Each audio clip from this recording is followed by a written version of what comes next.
फलना डोम है, फलना चमार है, फलना मुसहर है, नाम पीछे लिख देते हैं, लेकिन सब ये आइडेंटिटी दे रहे हैं कि हम मुसहर हैं, हमसे अलग रहो, हम चमार हैं, हमसे अलग रहो, हम डोम हैं, हमसे अलग रहो। अरे ये कब बनोगे? तो अगला तो राज करेगा ही। तो अपने आप उनको मौका दे रहे हैं राज करने का और कहते हैं कि फलना का राज है। इसलिए शिक्षित बनो, संगठित हो और संघर्ष करो। संघर्ष तो हम लोग सब कर रहा है, शिक्षित भी हो गया लेकिन संगठित कोई नहीं हो रहा। कब होंगे हम? देश की आजादी के इतने साल हो गए, बाबा साहब के गुजरे हुए इतने साल हो गए, 134वां साल हम मना रहे हैं उनके जन्म का, और आज तक हम संगठित नहीं हो पाए। आज भी हम विभाजित हैं। इसी कोई कुछ कह रहा है, कोई कुछ कह रहा है, कहता है जय भीम, बाबा साहब की आत्मा रोती होगी। मैंने तो ऐसा नहीं कहा, मैंने तो अंतिम में बुद्धिस्ट धर्म स्वीकार कर लिया, जहाँ कोई जात पात नहीं है, जहाँ मध्यम मार्ग के लोग हैं, जहाँ पर मध्यम मार्ग में चलते हैं, जहाँ पर अहिंसा की बात चलती है, और जहाँ जय भीम करके लाठी लेकर के भी लोग निकल जाते हैं। मातृभूमि जो हमारी जननी है, एक ऐसे महानायक को जन्म दिया। वो महानायक इतने बड़े नायक बने, इसके पीछे की कहानी ये है कि वो सबसे गरीब समाज से आते थे। आर्थिक मामला हो, सामाजिक मामला हो, हम सबको छुआछूत, अंधविश्वास सबको भूल करके जात पात, बाबा साहब कभी नहीं बोले थे कास्ट सिस्टम को, तो हम विरोध किया था, तभी जाके बुद्धिस्ट बने थे। सबको पता है क्यों बने थे। समाज में जो बुराइयां हैं उसको तोड़ने के लिए, उससे आगे निकलने के लिए वो बुद्धिस्ट बने थे।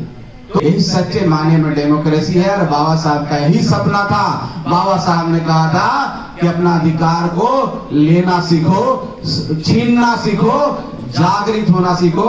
जब तक नहीं कहोगे तब तक ये नहीं होगा। उन्होंने कहा था कि हम पैसा कमा लेते हैं, कुछ भी कर लेते हैं, लेकिन सबसे ज्यादा अगर हम कुछ करें तो कल्टीवेशन ऑफ माइंड इसको कहते हैं। अपने दिमाग को और बढ़ाओ, कल्टीवेट करो, तब जाकर के तुम कुछ कर पाओगे, तब जाकर के कुछ ले पाओगे। कहने का मतलब शिक्षा ग्रहण करो, शिक्षित बनो, उसके बाद अपने अधिकारों को बारे में जानो, तब जाकर के हम कुछ कर पाएंगे। तो हम अपने भाइयों को, आप जिस स्तर पर काम करते हैं, जिस कैपेसिटी में आप हैं, वहां जाकर के अपने साथियों को, अपने गरीब भाइयों को, अभी वंचित वर्ग को, उनको बाहर निकालने का काम कीजिए, उनको प्रेरित करने का काम कीजिए कि हम पार्टी आपका है और हम पार्टी आपकी लड़ाई लड़ने के लिए तैयार है। आपके देश आपका है, आप भी एक वोट के अधिकारी हो, अगला भी एक वोट का अधिकारी है। अगर अगला को ज्यादा महत्व मिल रहा है तो आपको भी समान महत्व मिलना चाहिए। इसके लिए जागना होगा, और हिंदुस्तानी आवाम मोर्चा सेक्युलरली काम कर रही है, ये मंच दे रही है और उन गरीबों को आगे कर रही है, उन गरीबों की आवाज बुलंद कर रही है, उनको मंच दे रही है जो आज तक वॉइसलेस थे, आज तक अपनी बातों को बोल नहीं पाते थे। जो कमजोर अपने आप को समझते हैं, कमजोर समझते हैं कि हमारे पास संसाधन नहीं है, हम कैसे कोई काम करेंगे, कमजोर समझते हैं कि हमारे पास लोग नहीं हैं, हम कैसे कोई काम करेंगे, थक जाते हैं। अपनी जो सोच है उसको दबा देते हैं, उसको कुंठित कर देते हैं। उनको सबक लेने की जरूरत है किसी भी क्षेत्र में। अपने लोगों को जाके बताए, वो लोग जो गरीब हैं, जो वंचित हैं, जिनको हम दलित कहते हैं, जिनको हम महादलित करते हैं, आज भी गांव में रहते हैं, आज भी पहाड़ों पर रहते हैं, उनको आज भी जागरूक करने की जरूरत है। सबसे महान खतरे में रहता तो तेजस्वी यादव और राहुल गांधी कभी नहीं बोलते हैं संविधान खतरे में। अगर यहाँ डेमोक्रेसी नहीं रहती तो उनको टांग दिया जाता, उनको जेल में डाल दिया जाता। कितनी बड़ी जमहूरियत है हमारी कि आप गाली दे रहे हो। इस देश के कभी कहते थे वो चूहा पकड़ने वालों, शुगर चराने वालों। आप किसी कम्युनिटी को उस नाम से जानते हैं, सिर्फ स्लोगन दिए, बाल मुड़वा दिए, लेकिन शिक्षा के नाम पर चरवाहा विधवालय खोल दिए। जब आप जैसा कि जहाँ पर वो जन्म लिए, जहाँ पर उन्होंने शिक्षा प्राप्त की, विदेश में जहाँ गए, महापरिनिर्वाण जहाँ पर उन्होंने हुआ, जहाँ पर उन्होंने अपना देहवासन हुआ, जहाँ पर उनकी मृत्यु हुई, 5 जगह पर समाधि बनाना हो, चाहे उसको चिन्हित करना हो। मैं सिर्फ जय भीम करते हैं, लेकिन सिर्फ जय भीम कर देने के बाद वो समझते हैं कि मेरा काम खत्म हो गया है और समाज को चीट करने का काम करते हैं। तो पहला कानून मंत्री बने, लेकिन उसके बाद हट गए। उसके बाद कांग्रेस ने कैसे उनको जिल्लत किया, कैसे उनको 3-3 पॉलिटिकल पार्टी बनानी पड़ी, कैसे किसी दूसरे के सहारे से उनको सदन में जाना पड़ा। और 5 स्थान है वो तीर्थ के रूप में, पंच तीर्थ के रूप में आदरणीय नरेंद्र मोदी जी ने उनको घोषित किया है। आज हिंदुस्तानी आवाम मोर्चा जो हम लोग की पार्टी है उसके द्वारा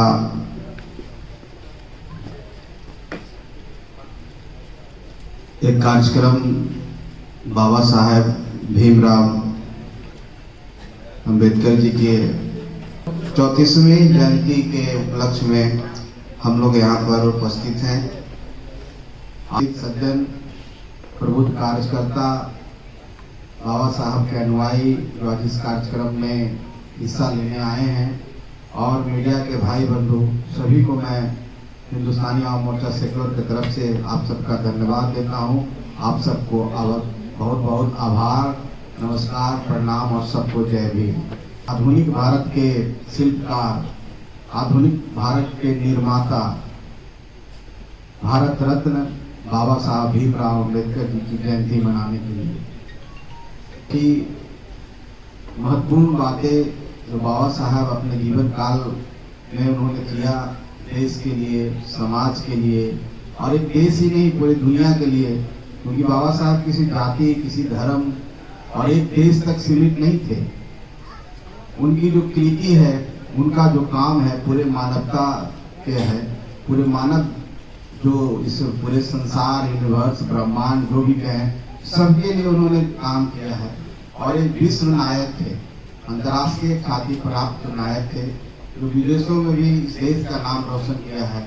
शिक्षा के क्षेत्र हो और सामाजिक क्षेत्र हो, राजनीतिक क्षेत्र हो, आर्थिक क्षेत्र हो, हर क्षेत्र में उन्होंने एक पहचान दी है भारत को, भारत का नाम रोशन किया है।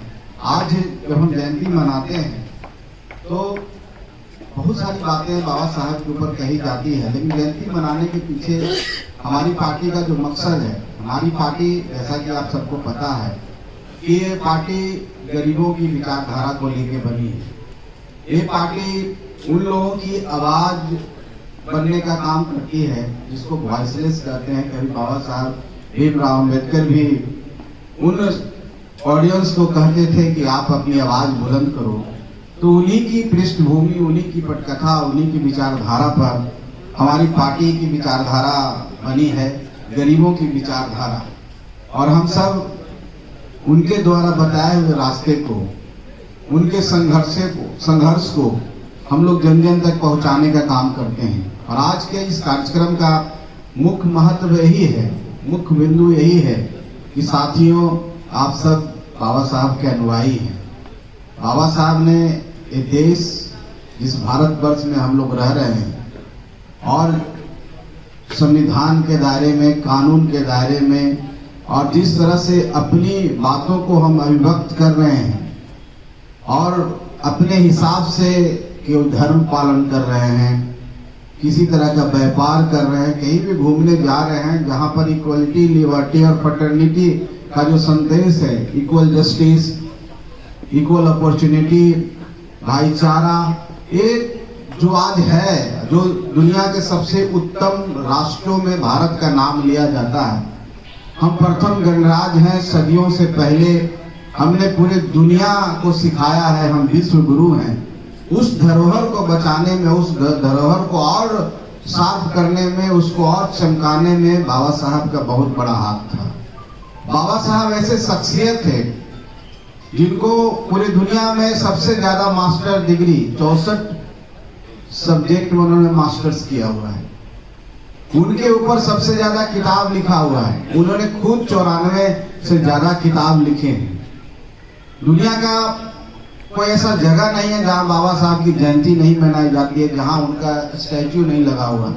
ये भी रिकॉर्ड है कि दुनिया में सबसे ज्यादा कहीं पर किसी व्यक्ति की स्टैच्यू लगती है तो बाबा साहब भीमराव अंबेडकर की। ये सब बातें, अगर हम बहुत सारी बात करें, RBI हम अगर कहते हैं तो किनका ब्रेन चाइल्ड है, हम अगर आज मेक इन इंडिया प्रोजेक्ट की जो हमारे प्रधानमंत्री जी कर रहे हैं, स्टार्टअप की बात कर रहे हैं, औद्योगिक क्रांति की बात कर रहे हैं, ये 370 की बात हमारे प्रोफेसर साहब बोल के दिए हैं कि वो कभी नहीं चाहते थे कि देश में 2 संविधान हो। तो इस सारी बातों को आप किसी भी क्षेत्र में, आप सामाजिक बात हो, राजनीतिक बात हो, आर्थिक बात हो, कहीं भी आप किसी चीज को छुइएगा तो आपको पता चलेगा कि बाबा साहब उसकी एडवोकेसी बहुत पहले कर चुके हैं। तो एक ऐसे महान नायक जो इस देश, मातृभूमि जो हमारी जननी है, एक ऐसे महान नायक को जन्म दिया। वो महानायक इतने बड़े नायक बने, इसके पीछे की कहानी ये है कि वो सबसे गरीब समाज से आते थे। पढ़ाई करने में इतना संघर्ष उन्होंने किया, संघर्ष करके बहुत सारी यातना झेली। यातना था अंधविश्वास, यातना था छुआछूत, जो हमारे समाज में पहले होता था। वो सब सहने के बावजूद, वो संघर्ष करने के बावजूद, वो लड़ाई लड़ने के बावजूद उन्होंने इतनी बड़ी ख्याति प्राप्त की, इतना बड़ा डिग्री प्राप्त किया। जो कमजोर अपने आप को समझते हैं, कमजोर समझते हैं कि हमारे पास संसाधन नहीं है, हम कैसे कोई काम करेंगे, कमजोर समझते हैं कि हमारे पास लोग नहीं है, हम कैसे कोई काम करेंगे, थक जाते हैं। अपनी जो सोच है उसको दबा देते हैं, उसको कुंठित कर देते हैं। उनको सबक लेने की जरूरत है किसी भी क्षेत्र में। ऐसे एक नायक, एक कोहिनूर, भारत के नाम को ही नहीं पूरे विश्व का नाम का रोशन करने वाला बाबा साहब अम्बेडकर, उनकी जयंती हम लोग मनाने के लिए आज यहाँ पर साथी। आज हम बाबा साहब के नाम ले रहे हैं। बहुत सारे ऐसे लोग हैं जो सिर्फ नाम लेते हैं, झूठे नाम लेते हैं, सिर्फ जय भीम करते हैं, लेकिन सिर्फ जय भीम कर देने के बाद वो समझते हैं कि मेरा काम खत्म हो गया है और समाज को चीट करने का काम करते हैं। जैसा कि आप सबको पता है, बाबा साहब को पूरी दुनिया ने माना, और जब सरकार बनने की बात हुई तो किस तरह से उनको पहला कानून मंत्री बने, लेकिन उसके बाद हट गए। उसके बाद कांग्रेस ने कैसे उनको जिल्लत किया, कैसे उनको 3 पॉलिटिकल पार्टी बनानी पड़ी, कैसे किसी दूसरे के सहारे से उनको सदन में जाना पड़ा। और वो जो लोग आज दम भरते हैं, जैसा कि सुनने में आया है कि अपने आप को उत्तराधिकारी बता रहे हैं बाबा साहब का, दूसरे को कह रहे हैं कि उनको अधिकार नहीं है, तो अपने गुरु से सीखना चाहिए, कांग्रेस पार्टी से, कि आज तक उन्होंने बाबा साहब के लिए क्या किया, उनसे पूछना चाहिए था। एक तैल चित्र नहीं बना सके और टांग सके पार्लियामेंट में, जिसा जो उपाधि है, उनको जो सम्मान देने की बात है वो नहीं कर सके, और कहते हैं कि हम बाबा साहब के सच्चे सपूत हैं, अनुयायी हैं, और जो भी वो कह ले, तो उनको क्या अधिकार है। आज हमारे प्रधानमंत्री आदरणीय नरेंद्र मोदी जी ने उनके बताए हुए एक एक चीजों को आज लागू करने का काम किए हैं। 370 हट गया, अखंड भारत की हम कल्पना कर रहे हैं, आप आरबीआई की बात आप कर रहे हैं, किसी भी क्षेत्र में लेबर लॉ देखिए हमारा कितना मजबूत हो रहा है। हम किसी भी क्षेत्र में आज उनका जो 5 स्थान है वो तीर्थ के रूप में, पंच तीर्थ के रूप में आदरणीय नरेंद्र मोदी जी ने उनको घोषित किया है। जैसा कि जहां पर वो जन्म लिए, जहां पर उन्होंने शिक्षा प्राप्त की, विदेश में जहां गए, महापरिनिर्वाण जहां पर उन्होंने हुआ, जहां पर उन्होंने अपना देहवासन हुआ, जहां पर उनकी मृत्यु हुई, 5 जगह पर समाधि बनाना हो, चाहे उसको चिन्हित करना हो। मैं इस बात के लिए ये अपने आप को खुशनसीब समझता हूँ कि इंग्लैंड जब हम पिछली बार गए लंदन, तो वहां पर जाने का मौका मिला, जहां पर वो शिक्षा ग्रहण किए थे, जहां पर वो पढ़े थे, और उनकी सारी अभी बुक भी रखा हुआ है, उनका चश्मा भी रखा हुआ है, उनके लिखी हुई कुछ बातें हैं जो टंगा हुआ है, सारा चीज एक अजीब सी अनुभूति होती है। उसको कौन संरक्षित किया? कांग्रेस का तो इतना दिन 40 साल राज किया, आपने तो कभी सूझ नहीं ली कि बाबा साहब के बारे में हम कुछ, क्या हो रहा है। 15 साल उनके माता पिता का राज था, जिसको जंगल राज के रूप में हम लोग कहते हैं। क्या उस संविधान के सही अगर अनुयायी होते, बाबा साहब के सही अनुयायी होते, तो जंगल राज के नाम से नहीं जाना जाता। ऐसे बहुत सारे हमारे गरीब भाई बैठे हुए हैं, हमारे दलित भाई बैठे हुए हैं। लालू जी कभी कहते थे वो चूहा पकड़ने वालों, शुगर चराने वालों। आप किसी कम्युनिटी को उस नाम से जानते हैं, सिर्फ स्लोगन दिए, बाल मुड़वा दिए, लेकिन शिक्षा के नाम पर चरवाहा विद्यालय खोल दिए। जब अपने घर में बच्चों को नहीं पढ़ा सकते हैं, वो किसी दूसरे को क्या कहेंगे कि संविधान की रक्षा करेगा, संविधान खतरे में है। और कांग्रेस के युवा नेता हैं, युवा तो नहीं है लेकिन युवा कहते हैं अपने आप को, वो युवा नेता संविधान की एक कॉपी लेके और उनके सारे सांसद संसद भवन में घुस रहे थे। और सही मायने में पूछ लीजिएगा कि संविधान में कितना आर्टिकल है, किसी को पता नहीं है। संविधान किस चिड़िया का नाम है कुछ पता, लेकिन एक लाल किताब लेके चलना है तो सब चल दिए। संविधान खतरे में है। और जो लोग, हमारा जो पवित्र भारत के इतिहास का, भारत के लोकतंत्र का, अगर जिस तरह से गीता है, बाइबल है, कुरान है, ये संविधान हमारे लिए, हमारे जीवन के लिए भी वो उतना ही महत्व रखता है। उसको कोई कहता है कि खतरे में है, संविधान को क्या कोई खतरे में डाल सकता है? आज किसी की हिम्मत है कि हमारा संविधान से कोई छेड़छाड़ कर सकता है? दुनिया का सबसे उत्कृष्ट संविधान बाबा साहब अम्बेडकर ने हमको दिया है, उस पर देश चल रहा है, संविधान के दायरे में देश चल रहा है। और उनको पता ही नहीं, वो कह रहे हैं संविधान खतरे में है। अगर संविधान खतरे में रहता तो तेजस्वी यादव और राहुल गांधी कभी नहीं बोलते संविधान खतरे में है। अगर यहाँ डेमोक्रेसी नहीं रहती तो उनको टांग दिया जाता, उनको जेल में डाल दिया जाता। कितनी बड़ी जमहूरियत है हमारी कि आप गाली दे रहे हो। इस देश के सारा काम करने का काम, जैसे आरक्षण की बात है, बिहार में हमारी महिलाओं को आरक्षण दिया गया, पंचायती राज में आरक्षण दिया गया, ये किनकी कल्पना थी? तो इस सारी बातों को हमारी सरकार, एनडीए की सरकार कर रही है। और उन लोग कहते हैं कि संविधान खतरे में है, संविधान के नाम पर रोड जाम कर दो, वो संविधान खतरे में है। संविधान के नाम पर किसी को कुछ बोल दीजिए, संविधान खतरे में है। ये भ्रम फैलाने की जो बात हो रही है साथियों, इससे हम सबको सबक लेना होगा। आप हिंदुस्तानी आवाम मोर्चा सेक्युलर के सिपाही हैं, आप कार्यकर्ता हैं। इस कार्यक्रम का एक ही मकसद है हम लोग का कि हम कैसे अपने लोगों को जाके बताएं, वो लोग जो गरीब हैं, जो वंचित हैं, जिनको हम दलित कहते हैं, जिनको हम महादलित करते हैं, आज भी गांव में रहते हैं, आज भी पहाड़ों पर रहते हैं, उनको आज भी जागरूक करने की जरूरत है। सबसे बड़ा क्या, कैसे जागरूक करेंगे? उनको सामाजिक रूप से जागरूक करने की बात है, उनको राजनीतिक रूप से जागरूक करने की बात है। और उनको ये बताने की जरूरत है कि देश आपका है, आप भी एक वोट के अधिकारी हो, अगला भी एक वोट का अधिकारी है। अगर अगला को ज्यादा महत्व मिल रहा है तो आपको भी समान महत्व मिलना चाहिए। इसके लिए जागना होगा। और हिंदुस्तानी आवाम मोर्चा सेक्युलर काम कर रही है, ये मंच दे रही है और उन गरीबों को आगे कर रही है, उन गरीबों की आवाज बुलंद कर रही है, उनको मंच दे रही है जो आज तक वॉइसलेस थे, आज तक अपनी बातों को बोल नहीं पाते थे। और हम लोग गांव-गांव जाकर के लोगों का दरवाजा खटखटा के ये कह रहे हैं कि अब तुम्हारा समय आ गया है, जागो। अब घर में कब तक बंद रहोगे? अब तुम्हारा समय आ गया है, बाहर निकलो और अपनी राजनीतिक भागीदारी सुनिश्चित करो। ये देश तुम्हारा है और देश का अधिकार, देश में जितने भी काम हो रहे हैं तुम्हारे लिए हो रहे हैं। इसको पकड़ने का काम करो, इसको अपने हाथ में लेने का काम करो।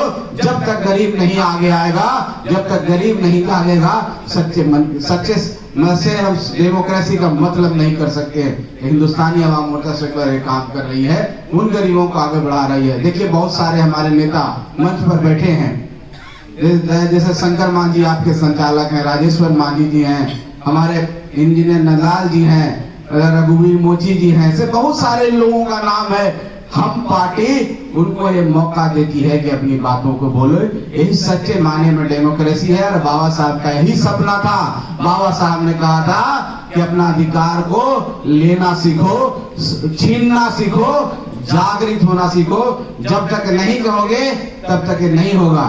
उन्होंने कहा था कि हम पैसा कमा लेते हैं, कुछ भी कर लेते हैं, लेकिन सबसे ज्यादा अगर हम कुछ करें तो कल्टीवेशन ऑफ माइंड इसको कहते हैं। अपने दिमाग को और बढ़ाओ, कल्टीवेट करो, तब जाकर के तुम कुछ कर पाओगे, तब जाकर के कुछ ले पाओगे। कहने का मतलब शिक्षा ग्रहण करो, शिक्षित बनो, उसके बाद अपने अधिकारों को बारे में जानो, तब जाकर के हम कुछ कर पाएंगे। तो हमारा मकसद आज के इस कार्यक्रम का, क्योंकि एक मैसेज देना है साथियों, आप सबको बताना है कि आप जाइए अपने भाइयों को, आप जिस स्तर पर काम करते हैं, जिस कैपेसिटी में आप हैं, वहां जाकर के अपने साथियों को, अपने गरीब भाइयों को, अभी वंचित वर्ग को, उनको बाहर निकालने का काम कीजिए, उनको प्रेरित करने का काम कीजिए कि हम पार्टी आपका है और हम पार्टी आपकी लड़ाई लड़ने के लिए तैयार है। जाइए अपने भाइयों को, आप जिस स्तर पर काम करते हैं, जिस कैपेसिटी में आप हैं, वहां जाकर के अपने साथियों को, अपने गरीब भाइयों को, अभी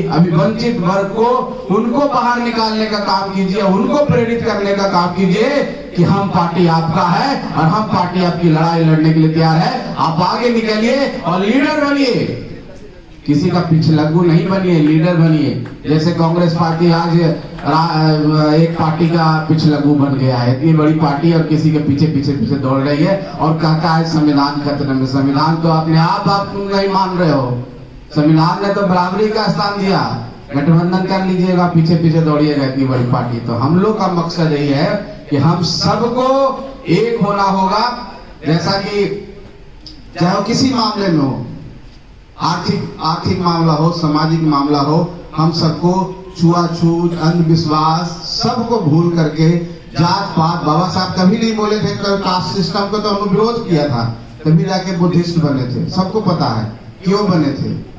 समाज में जो बुराइयां हैं उसको तोड़ने के लिए, उससे आगे निकलने के लिए वो बुद्धिस्ट बने थे। तो कहने का मतलब है कि वो जात पात में विश्वास नहीं करते। आज की राजनीति क्या हो गई है, फलना आदमी फलना के नेता, फलना आदमी फलना जात के नेता, फलना आदमी फलना जात के नेता। जब तक जात जात करते रहोगे तब तक विकास नहीं होगा। अंग्रेज भी कहे थे फूट डालो और राज करो, आज भी यही हो रहा है। कब एक होगे?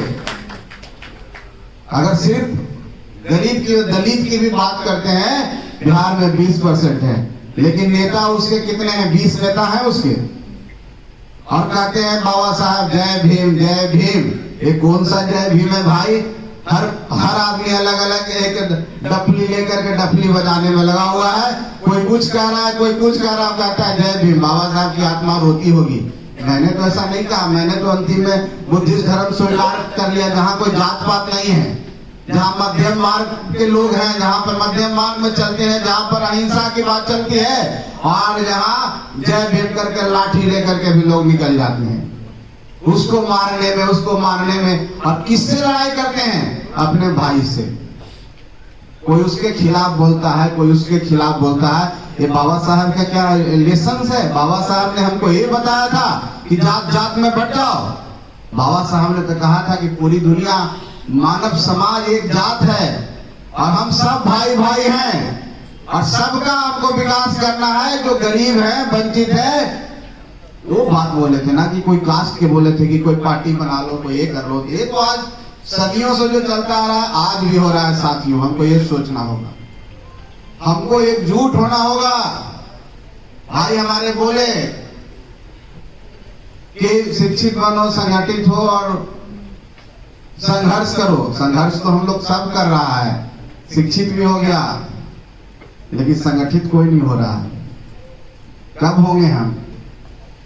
देश की आजादी के इतने साल हो गए, बाबा साहब के गुजरे हुए इतने साल हो गए, 134वां साल हम मना रहे हैं उनके जन्म का, और आज तक हम संगठित नहीं हो पाए। आज भी हम विभाजित हैं। इसलिए आप पूछ सकते हैं, कह सकते हैं, बहुत सारे हमारे साथी यहाँ बैठे हुए हैं, बहुत सारे लोग हैं जो ये कहते हैं कि भाई ये तो समांती विचारधारा के है, उससे हम नहीं बात करेंगे, वो समांती विचारधारा के है, हम लोग तो अलग हैं। हम कोई लिख देते हैं कि हम फलना नाम फलना चीज है, हम फलना डोम है, फलना चमार है, फलना मुसहर है, नाम पीछे लिख देते हैं, लेकिन सब ये आइडेंटिटी दे रहे हैं कि हम मुसहर हैं, हमसे अलग रहो, हम चमार हैं, हमसे अलग रहो, हम डोम हैं, हमसे अलग रहो।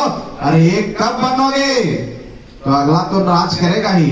तो अपने आप उनको मौका दे रहे हैं राज करने का और कहते हैं कि फलना का राज है। इसलिए साथियों, हम पार्टी की जो विचारधारा है, गरीबों की विचारधारा है, हम पार्टी को जाति व्यवस्था में विश्वास नहीं रखती है। हम पार्टी सब गरीबों की एडवोकेसी करती है। हम पार्टी सबके लिए काम करती है। जो भी समाज में पिछड़े हैं उनके लिए काम करती है और हम पार्टी इसी के लिए जानी जाती है। इसलिए आज के दिन में हम सबको शपथ लेना होगा, आज के दिन में हम सबको प्रण लेना होगा कि हम सबको एक हो जाना है, तभी बाबा साहब के प्रति हम सबको सच्ची श्रद्धांजलि होगी साथियों।